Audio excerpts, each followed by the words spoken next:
കേരളത്തിലെ വലിയ വിഭാഗം ഹെൽത്ത് ഇൻഷുറൻസ് ഏജന്റുമാരും ഇന്നൊരു കൺഫ്യൂഷനിലാണ്. ഈ പ്രൊഫഷൻ തുടരണമോ അല്ലെങ്കിൽ വിടണോ? പ്രശ്നം നിങ്ങളുടെ പ്രൊഫഷനിലല്ല, നിങ്ങളുടെ മെത്തേഡിലാണ്.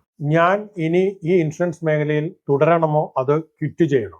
ഇത് പല ഹെൽത്ത് ഇൻഷുറൻസ് ഏജന്റുമാരുടെ മനസ്സിലുള്ള ഉത്തരം കിട്ടാത്ത ചോദ്യമാണ്. കൺഫ്യൂഷൻ ഇല്ലാത്ത ഏജന്റ് ഇല്ല, കാരണം അവിടെ സ്ട്രഗിൾ ഉണ്ട്, പക്ഷെ സപ്പോർട്ട് ഇല്ല. നിങ്ങളുടെ ഈ ജോബ് അല്ലെങ്കിൽ ഈ ഫീൽഡ് ബോറായത് കൊണ്ടല്ല നിങ്ങൾക്ക് മടുക്കുന്നത്. നേരെ മറിച്ച് നിങ്ങൾ ഫോളോ ചെയ്യുന്ന രീതി പഴയതായത് കൊണ്ടാണ് നിങ്ങൾ തളർന്നു പോകുന്നത്.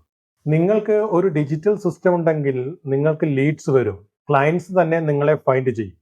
ക്വിറ്റ് ചെയ്യേണ്ടത് നിങ്ങളുടെ പ്രൊഫഷൻ അല്ല, നിങ്ങൾ ഫോളോ ചെയ്യുന്ന രീതിയെയാണ്.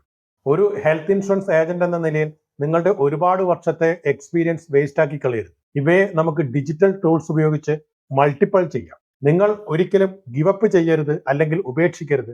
ഗ്രോ സ്മാർട്ട്, ഒരു റൈറ്റ് സിസ്റ്റം ഉപയോഗിച്ച് നമുക്ക് എല്ലാം ചേഞ്ച് ചെയ്യാം. ഈ വീഡിയോ നിങ്ങളെ ടച്ച് ചെയ്തിട്ടുണ്ടെങ്കിൽ തീർച്ചയായിട്ടും സേവ് ചെയ്യൂ, ഷെയർ ചെയ്യൂ. നിങ്ങളുടെ സപ്പോർട്ടാണ് ഞങ്ങളെ മോട്ടിവേറ്റ് ചെയ്യുന്നത്.